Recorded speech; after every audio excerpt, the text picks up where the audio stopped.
এখানে বেশ সুন্দর সুন্দর ছোট ছোট পাথর রয়েছে, তো এই পাথরের উপর বসে আছি আমরা।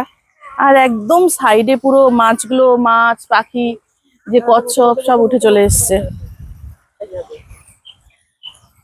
মাঝে মধ্যে বেশ সুন্দর ঠান্ডা ঠান্ডা হাওয়া দিচ্ছে। দূরে একটা জায়গা, একটা হিস্টোরিক্যাল ফোর্ট দেখতে যাব ভেবেছিলাম, কিন্তু এতটা দূর আমাদের যেতে যেতে প্রায় 1 ঘন্টার মতো সময় লাগবে, আর এতটা গরম, তারপর ভাবলাম যে না, এত দূরে যাব না, এই কাছাকাছি এখানে ঘুরে আসি। আর আমাদের কাছাকাছি এখানে খুব ভালো সুন্দর একটা হিস্টোরিক্যাল, এটাও একটা হিস্টোরিক্যাল প্লেস, তো চিয়াং কাই শেক মেমোরিয়াল হল রয়েছে, ওইটা দেখতে যাব। আমরা এখন লেকের পাড়েই আছি, ওই হলের পাশে লেক রয়েছে, খুব সুন্দর এই যে লেকটা, তো এখানেই বসে আছি, তারপরে যাব হলে। এখানে থিয়েটার হল রয়েছে। ও পাখিগুলো চলে এসছে না, ওই যে ওর পাশে একটা টিস্যু পেপারে মুড়ে খাবার রেখেছে, পাখিগুলো সব চলে এসছে।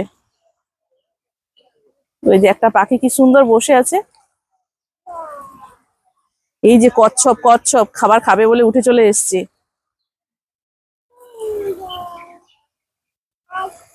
হে হে। লাল পাখি, লাল, দেখো ঠোঁটটা লাল।